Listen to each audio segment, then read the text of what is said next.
अब इसी तरह हमारा मुनाजरा नेट पे पड़ा है बयासी कुर्बानी के नाम से, यहाँ से मिल जाएगा मकतबे से भी। और इस पे गैर मुकल्दस से हमारी बात हुई तो बड़ी से पहले, आज से कुछ साल पहले की बात है, 3 घंटे का टाइम था, गैर मुकल्लद 2 घंटे जानबूझ के लेट पहुंचे, 1 घंटा बच गया था तो उसमें आए। उनका ज़हन ये था कि वक्त थोड़ा होगा तो हमें शोर करने का मौका मिलेगा, लेकिन वो खुले ग्राउंड में सर आप बैठे हैं, इस तरह मुनाजरा था। और इलाके का नाज़िम जो है उसका डेरा था, वहाँ बैठे थे और दुनिया जमा थी। तो वो आए, बात शुरू हुई, हमने दलाइल दिए, हमने कहा भी देखो ये भैंस जो है ये गाय की एक किस्म है, लुगत भी ये कहती है और फुकहा भी यही कहते हैं, यही फैसला है। सोचे हमने इस पर दलाल पेश किए भी देखो गाय की कई किस्में हैं तो उसकी एक किस्म जो है भैंस भी है, इस पर फिर हमने हवाले पेश किए। तो अब वो ये तो मान गए कि ये गाय की एक किस्म है। मैंने कहा जब ये मान गए हो तो अब इसे कुर्बानी को भी मानना चाहिए, लेकिन वो इस मानने पर ना आए। मैंने कहा देखो ऊँट है, ऊँट की कुर्बानी जायज़ है, उसकी कई किस्में, कहते हैं बुख्ती नस्ल का ऊँट है, ये अरबी नस्ल का ऊँट है, ये अजमी नस्ल का ऊँट है। अब इसमें तकसीम नहीं है कि किस ऊँट की कुर्बानी जायज़ है और किसकी जायज़ नहीं, सबकी जायज़ है ना। गाय है, ऑस्ट्रेलियन नस्ल की गाय है, उसकी कुर्बानी भी जायज़ है। हाँ जी, जो साहिवाल नस्ल की गाय है उसकी कुर्बानी भी जायज़ है, जो आम देसी गाय है इसकी भी कुर्बानी जायज़ है। अब गाय की किस्में हैं, मैंने कहा जिस तरह और किस्में कुर्बानी जायज़ है तो भैंस की भी जायज़ है। जब यहाँ तक बात पहुंची तो नाज़िम साहब ने, मैंने भी सवाल उठाया, नाज़िम साहब ने कहा जी एक मिनट, हमें ये बात समझ में आ गई कि भैंस गाय की एक किस्म है, और ये बात भी समझ में आ गई कि कुरान और सुन्नत पे इस पे दलाल हैं। अब अगली बात समझने की है कि नबी पाक सल्लल्लाहु अलैहि वसल्लम के दौर में आपने कहा ये होती नहीं थी इसलिए कुर्बानी नहीं की गई। तो अब बात है कि अगर होती नहीं थी तो गैर मुकल्लद कहते हैं कुर्बानी नहीं होती।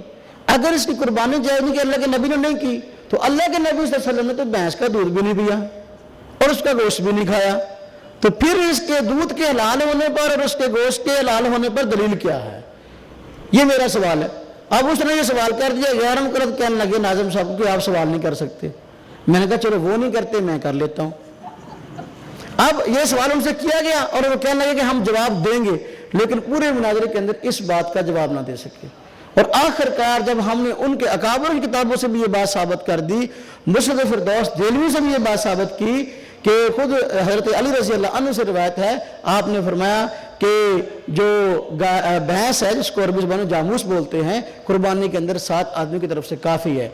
तो जब हमने ये अपना दलाल पेश किए तो नाज़िम ने इस बात पे फैसला किया कि गैर मुकल्लद अपने मौक़िफ़ के अंदर झूठे हैं और इनके पास ना कुरान है ना हदीस है, बल्कि अपने अकाबर को भी मानने से इनकार कर गए, लिहाजा ये इस मसले के अंदर झूठे हैं। फैसला हो गया। जब तक हमें अपने मौक़िफ़ का पता नहीं होगा, उसकी तशरीह हमारे पास नहीं होगी, हम आगे बात नहीं कर सकते।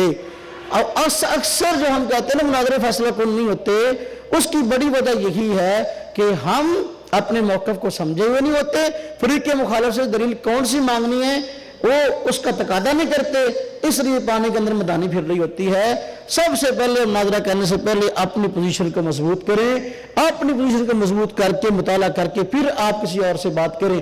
अगर आपकी पोजीशन मजबूत नहीं है तो आप हरगिज़ उनसे बात ना करें, इसमें हमारे मसलक की बदनामी होगी, अपने इलाके के अंदर आपकी बदनामी होगी। बस औक़ात ऐसा होता नहीं, गैर मुकल्लद बढ़ के मारते और कहते देखो फलान जगह पर मुनाज़रा हुआ, देवबंदी भाग गए, देवबंदी झूठे हो गए। वहाँ वजह यही होती है कि बस औकात मुनाजरा करने वाले जो हजरात होते हैं तो वो हजरात उनकी अपनी तैयारी नहीं होती, तो ऐसे ही जो है ना वो कूद पड़ते हैं मुनाजरे के अंदर। जब तक किसी फ़न के अंदर महारत ना हो उस वक्त तक उस फ़न में दखल नहीं देना चाहिए। आप आए हैं, फाइलें आपके पास मौजूद हैं, आप इनका मुताला करें। इसके बाद हमारे अकाबर ने अकायद और अपने इम्तियाज़ी मसाइल पर जो किताबें लिखी हैं, इन किताबों को ख़रीदें, इनका बितफ़सील मुताला करें और मुताले के बाद फ़रीक़े मुखालिफ की जिन कुतुब के हवालाजात दिए गए हैं उन कुतुब को ख़रीद कर उस पर निशान लगाएं और इजाफी मुताला करके मज़ीद उसमें से जो है कुछ बातें लिख कर अपने पास रख लें। फिर आप बात करेंगे तो आपकी बात का वज़न होगा, आपकी बात का असर होगा और फिर आपकी बात का फ़ायदा होगा और सामीन इससे नफ़ा महसूस करेंगे। अल्लाह रब्बुल इज़्ज़त जो है हमें सही मानों में दीन को समझ कर आगे बयान करने की तौफ़ीक़ अता फ़रमाए। व आखिर दावाना अनिल हम्दुलिल्लाहि रब्बिल आलमीन। ला इलाहा इल्लल्लाह, ला इलाहा इल्लल्लाह, ला इलाहा إلا الله ما لنا رب سواه. لا إله إلا الله